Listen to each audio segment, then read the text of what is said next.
샬롬, 평강의 하나님이 여러분과 함께 하시는 은혜롭고 복된 한 날만 되시기를 바랍니다. 오늘은 말씀과 함께 하루를 요한복음 20장 24절로부터 29절에 있는 말씀을 묵상해 보도록 하겠습니다. 제가 24절과 25절만 읽어드릴게요. 12제자 중에 하나로서 디두모라 불리는 도마는 예수께서 오셨을 때에 함께 있지 아니한지라. 다른 제자들이 그에게 이르되 우리가 주를 보았노라 하니 도마가 이르되 내가 그의 손에 못자국을 보고 내 손가락을 그 못자국에 넣고 내 손을 그 옆구리에 넣어보지 않고는 믿지 아니하겠노라 하니라. 여러분, 도마는 의심쟁이라는 별명을 갖고 있지요. 성경에 보면 남달리 의심을 많이 했고요. 오늘 본문에서도 똑같이 나오는 말씀이잖아요. 제자들이 우리가 예수님 부활하신 거 봤다. 나는 못 믿어 라고 얘기하는 그런 모습으로 지금 고백하는 내용도 나오지요. 그래서 의심 많은 도마라고 표현하는 내용입니다.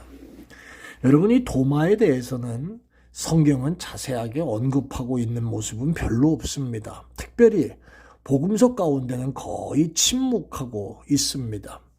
단 12제자의 명단이 나열하는 곳에서만 그의 이름이 잠깐 보일 뿐이고요.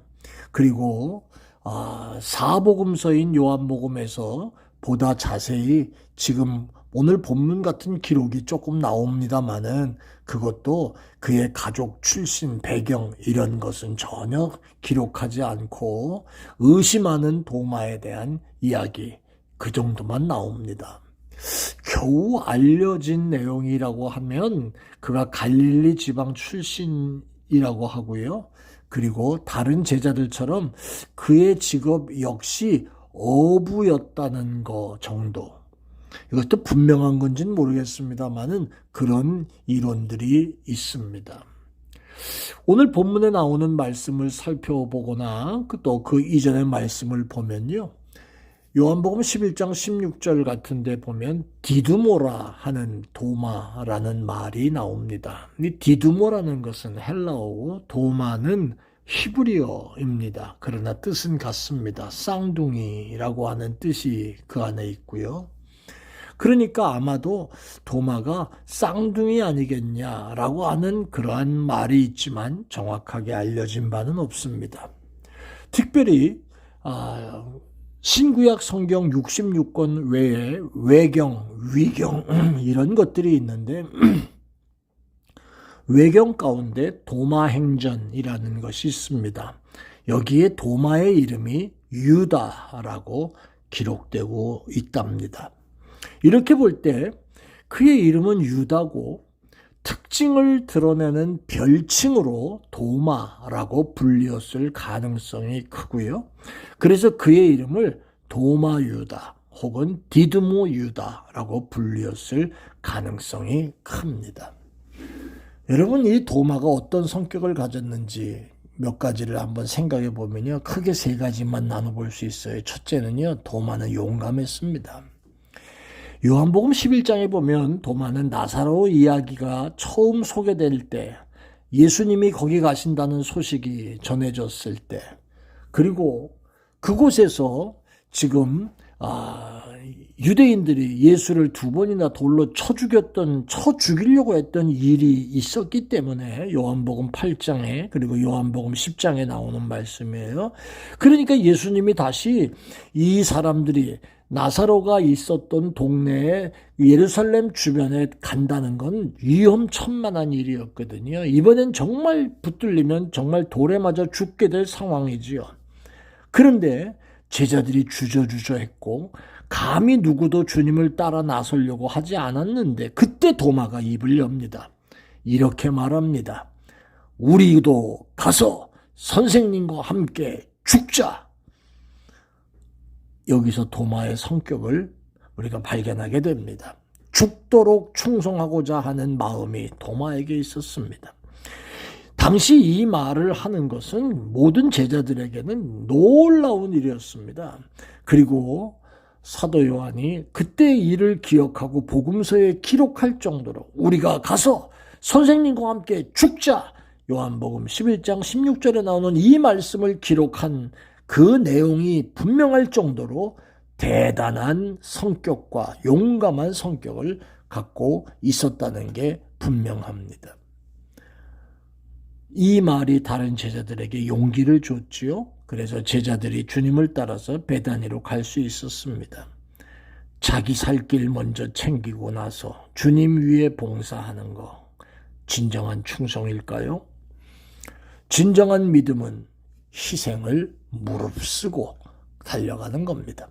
두 번째로 이 도마의 성격 가운데 두 번째는 그는 의심이 참 많았던 사람이라는 거 분명하지요? 여러분이 잘 아시는 말씀입니다. 그죠?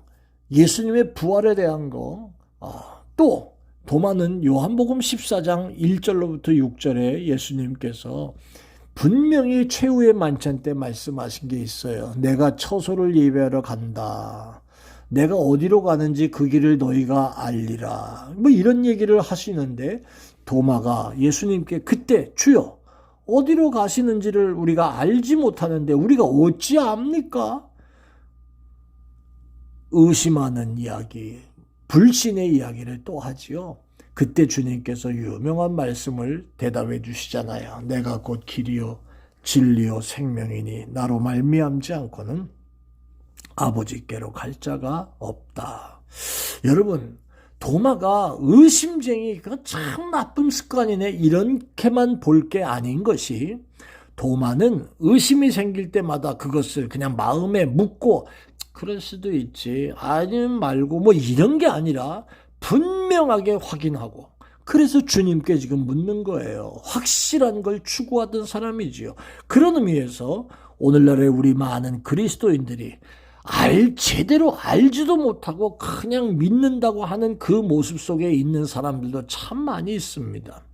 기독교의 중심, 교리와 사상과 성경의 내용이 뭔지도 알지 못한 채로 그냥 그저 자기들이 좋아하는 그대로만 맹신하는, 그 속에 허덕이는 잘못된 모습들이 있다는 것을 본다면, 그런 사람들이 또 쉽게 이단에도 빠지고 잘못된 열심으로 하나님의 영광을 가리기까지 하는 그런 모습도 나오는데, 오늘 도마의 모습을 보면서 의심이 많았지만 그 의심은 좀 더 분명한 신앙의 확신을 향한 그러한 의심이었다라고 하는 점에서 우리가 배워야 할 모습이 될 수도 있으리라고 생각합니다.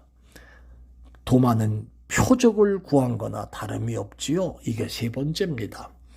주님께서 예고하셨고 부활한 주님을 만났다고 이 다른 제자들이 얘기하는데도 도마는 증거를 요구했습니다.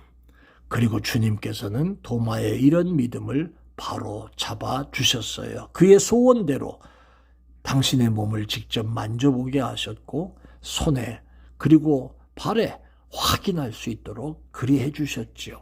그러면서 이렇게 말씀하시잖아요. 요한복음 20장 29절에 나를 보고 믿느냐? 보지 않고 믿는 자들이 복되도다. 이렇게 말합니다. 표적을 보고 믿지 말고 성령의 역사를 통해 믿으라. 그 이후에 계속해서 말씀하시는 내용입니다. 여러분, 도마는 확실한 신앙 가운데 섰던 사람이었던 걸 보게 됩니다. 요한복음 20장 28절에 도마의 유명한 신앙 고백이 나오지요. 주는 나의 주시며 나의 하나님이십니다. 도마의 신앙 고백은 개인적이고 체험적이고 자기 자신의 신앙 고백의 전형입니다. 또 한 가지, 도마는 그 믿음 위에 살다가 그 믿음 전하다가 죽습니다. 초대교회 문헌이 제롬 그 인물전에 보면 도마는 파르테아, 메디시, 페르시아, 칼마니, 히르카니, 먹트리, 마기 여러 종족들에게 전도했고요. 인도의 칼라미아라고 하는 땅에서 죽었다고 기록이 됩니다. 1500년대에 포르투갈의 탐험대 바스코다가마 일행이 인도에 갔을 때 거기 많은 교회와 흔적이 있었음을 발견했습니다. 그 교회의 문헌들을 조사해 본 결과 도마가 세운 교회들, 인도의 여러 지방에서 번성했고, 더 나아가서 어떤 기록은 도마는 중국에까지 복음을 전한 것이다 라고 기록하는 내용도 나옵니다. 그리고 그는 이 인도 땅에서 브라만족의 시기를 받고 끝내 박해를 받다가 돌로 맞고 창에 찔려 순교한 것으로 나타납니다. 그리고 바스코다가마 일행이 그의 유골로 추정되는 것을 발견하기도 했다는 기록도 나옵니다. 복음을 전하다가 주님 앞에 부르심을 받은 사람, 순교의 제물이 되어 헌신한 사람, 바로 도마였습니다. 오늘 도마를 통해서 우리가 무엇을 봅니까?